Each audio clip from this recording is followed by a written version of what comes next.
Hi, this is your host Akshay with another video here, and this time around we are going to take on electric power. So, in order to understand this very concept that is electric power, we need to just cast our minds in the backward direction so that we can just recall what we have already learnt in order to establish a certain link between electric power and the previous knowledge we have already got in our mind. So let me dig it out for you once again. That is, yes, we have learnt that is when current begins to flow through a high resistance coil, then you know that is yes, the flow of current is being opposed by the resistance of that very conductor, and what the current is doing under the action of potential difference, the current will use its electrical energy in order to overcome the resistance of that very conductor. So hypothetically, let me take over here, that is, let it is an electric heater. It is an electric heater and it is provided with a certain kind of a voltage there, and you know when this electric heater is subjected to a certain kind of a voltage, then you know what's gonna happen. Yes, there are 2 points are gonna generate high potential and low potential, and the current, due to this very potential difference, the current will begin to flow through this very conductor or this very heating coil present in a electric heater.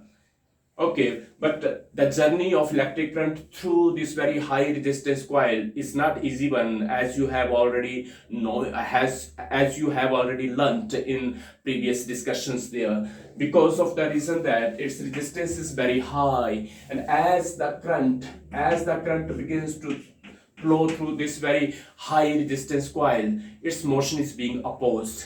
But the current has to do there. We have already learned that the current will use its electrical energy. It will use its electrical energy in order to do the work. And the electrical energy used to do the work would appear in the form of heat energy. So electrical energy consumed is gonna be used, or electrical energy used in order to overcome the resistance of that very conductor does appear in the form of heat energy, and that heat energy is going to heat up the conductor. So what's the conclusion we can draw over here? That is, two things are happening. One is the energy is being used up. Yes, one is energy is used up, and you know energy is used up to do work. So there is a connection. Firstly, there is a connection between electrical energy and the electrical work performed. So the electrical energy consumed or electrical energy used over here, or in other words, we will say that is the electrical work done with respect to time taken, is known as the electric power. That's called electric power.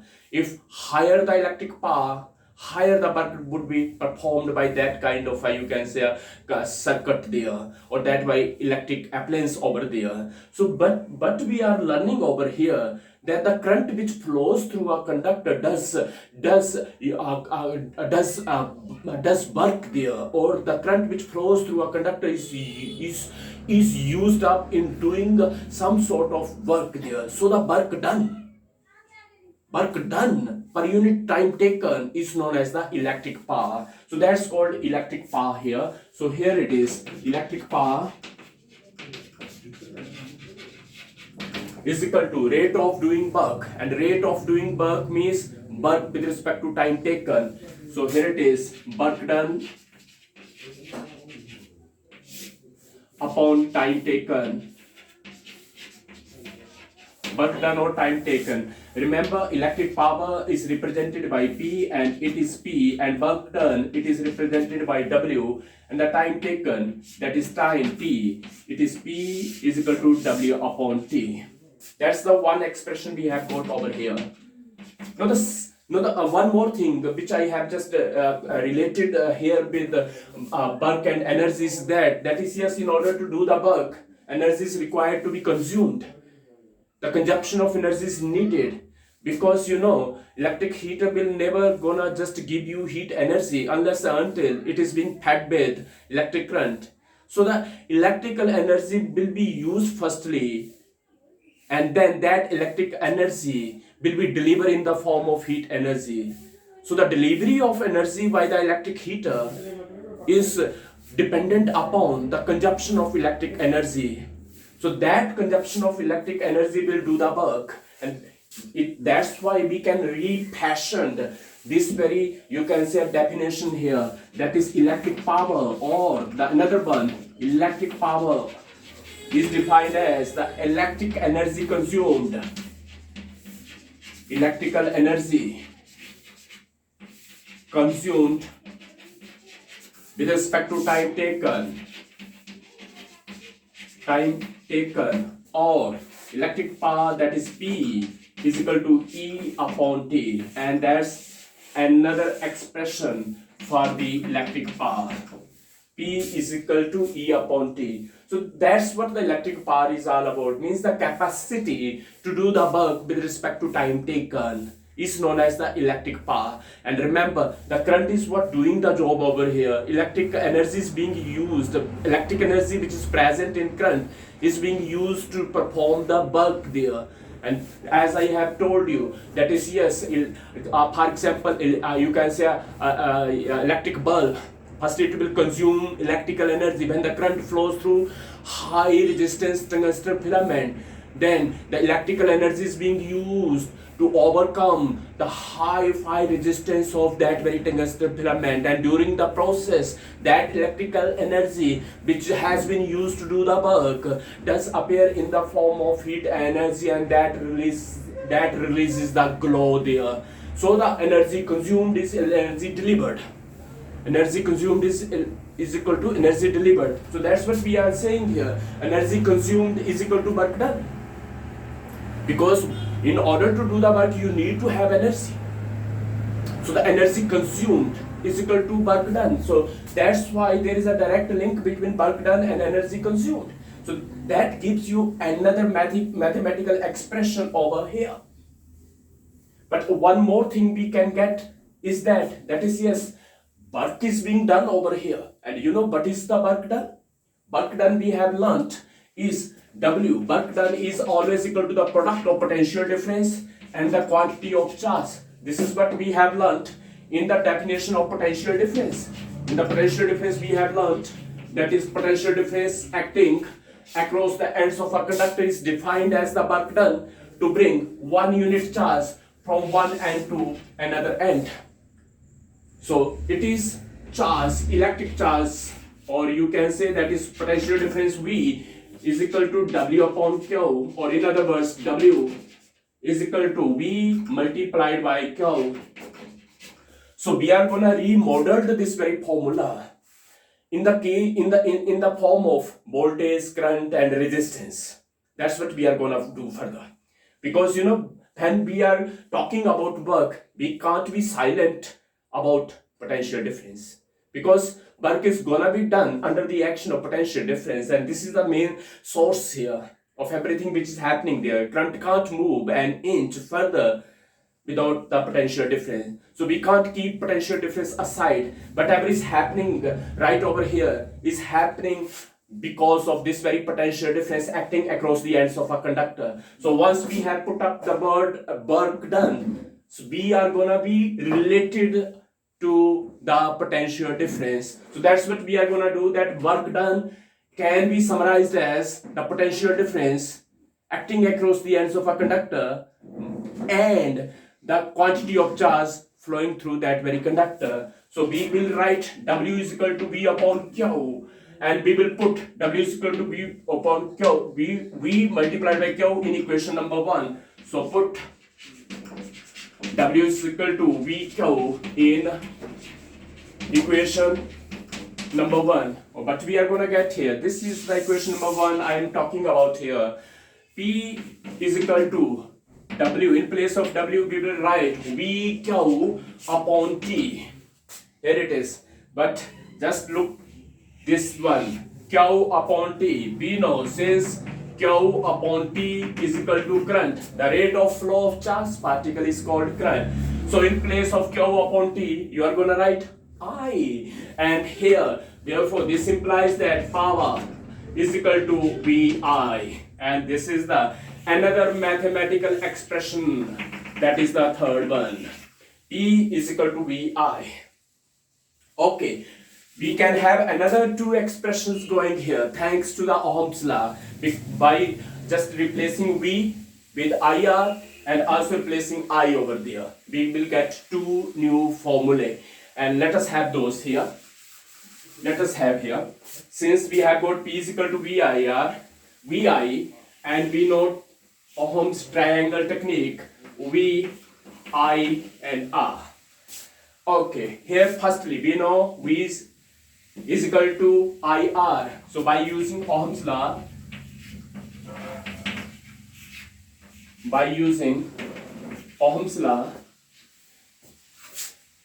V is equal to IR. So put V is equal to IR in equation number 3. Oh, what's gonna happen over there? This is P. This is the, you can say, third equation. P is equal to, in place of V, we are gonna write IR. Here it is. In place of V, we have written IR multiplied by I. Here it is I. Or P is equal to I into I square, and it is I. So that's the another representation for power. P is equal to I square R. And one more thing, in place of I, we will write V upon R. So once we write here V upon R, we are going to have another expression for path there. In here it is. So we are going to use that very as well. So by using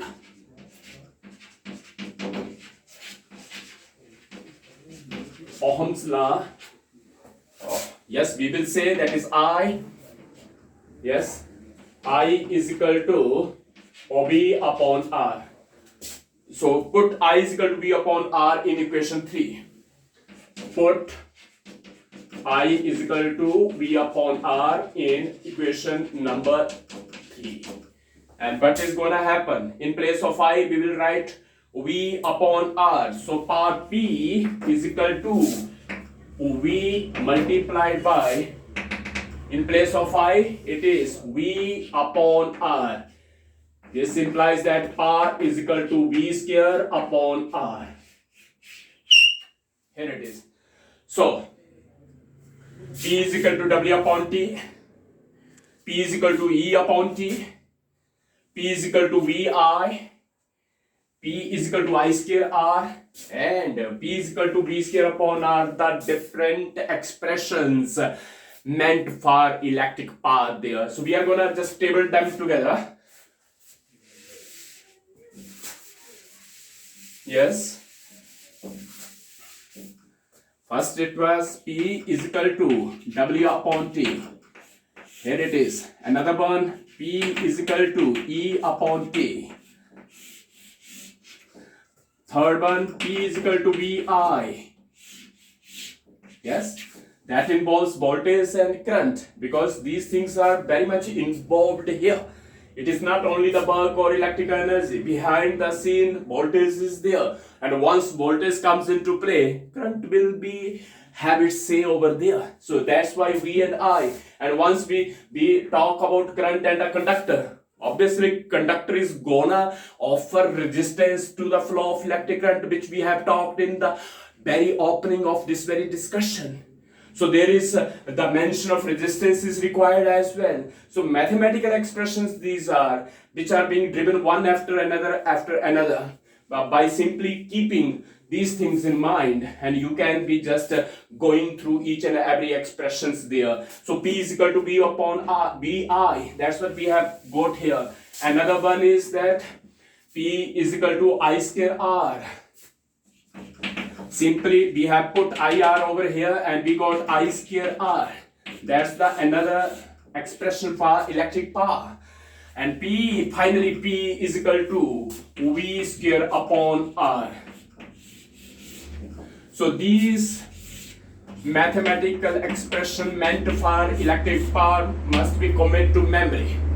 because in order to just take on the numerical problems, you need to have such kind of a mathematical expression.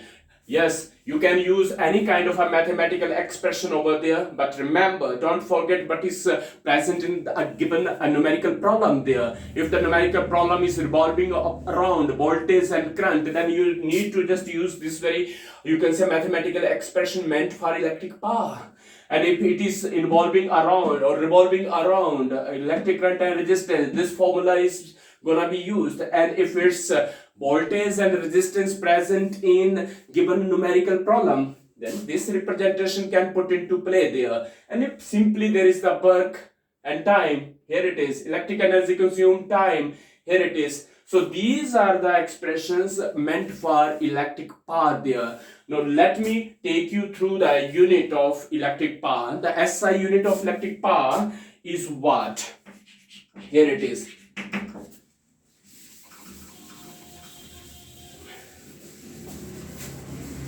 And the name of scientist, that is James Watt, who have done an incredible job in the case of electric power, and that's why the unit is watt here, and it is represented by W. It is watt. So we can put the unit there. Here it is. Same to same gonna be, and you know the unit of power I have told you a bit earlier, that is, it is watt is equal to the unit of work. You know very well already, that is, it is joule upon, yes, the unit of time, it is second, and versus gonna be watt, W joule upon S. Here it is. And if you want to find out the definition of 1 watt power, then what to do? 1 watt is equal to 1 joule upon 1 second. So the electric power of an electric appliance is said to be 1 watt when it does 1 joule work in 1 second. That's one way to describe it. Another way is that the electric power of an electric appliance is said to be 1 watt when 1 joule energy is consumed in 1 second. That's the another way, because in order to do work, energy required to be consumed. Without consuming the energy, work can't be done. So the both way we are going to use this very definition, that is 1 watt is equal to 1 joule upon second, that the electric power of an electric appliance is said to be 1 watt when it does 1 joule work in 1 second, or when it consumes 1 joule energy in 1 second. And one more thing, the power of an electric appliance is said to be 1 watt when 1 joule energy is delivered. Yes, 1 joule energy is delivered in 1 second. That is also the definition revolving around the energy there with respect to time. But if we want to use this kind of a definition around voltage and current, then let us have a look of that very thing here. It is power. The unit of power is watt. Yes, we have written watt, and you know the unit of voltage or potential difference is volt. Here it is volt multiplied by I. The unit of current is ampere, or watt is equal to volt ampere. Here it is, volt ampere. Or now we want to find out 1 watt here. 1 watt is equal to 1 volt multiplied by 1 ampere. Here, this is what definition we are gonna find out. 1 watt is equal to 1 volt into 1 ampere. So listen here. The power or the electric power of an electric appliance is said to be 1 watt when 1 ampere current flows through that very electric appliance under the action of 1 volt. When 1 ampere current, here it is,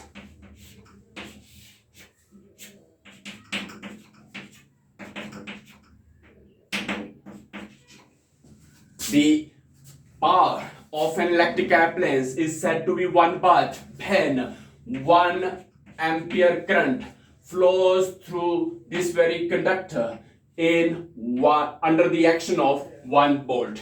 So when 1 ampere current is flowing under the action of 1 volt potential difference, then the power of that very electric appliance is said to be 1 watt. So that's the you can say the unit of electric power. Remember, the bigger unit of electric power is kilowatt. The bigger unit is kilowatt, and 1 kilowatt is equal to, 1 kilo means 1000, and in place of kilo it is 1000 and it is watt. 1 kilowatt is equal to 1000 watt. That's the unit of electric power there. And that's all about the units. And now we are gonna take on the final part, that is power rating. What is power rating?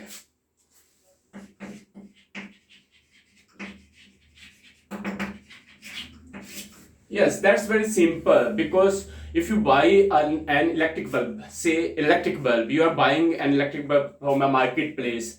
If you just notice the wrapper there is written 60 watt to 20 volt, 100 watt to 20 volt, and that's what being mentioned is the power rating. What is the power rating? Remember, power rating of an electric appliance gives us an idea about the rate of consumption of electric energy by that very electric appliance, that how much electric energy that appliance will consume in 1 second, then subjected to 220 volt potential difference. When that very electric appliance is subjected to 220 volt potential difference, then the amount of work being done in 1 second by that very electric appliance is known as the power rating. Let me take you through a very simple example. 60 watt to 20 volt. What does it mean?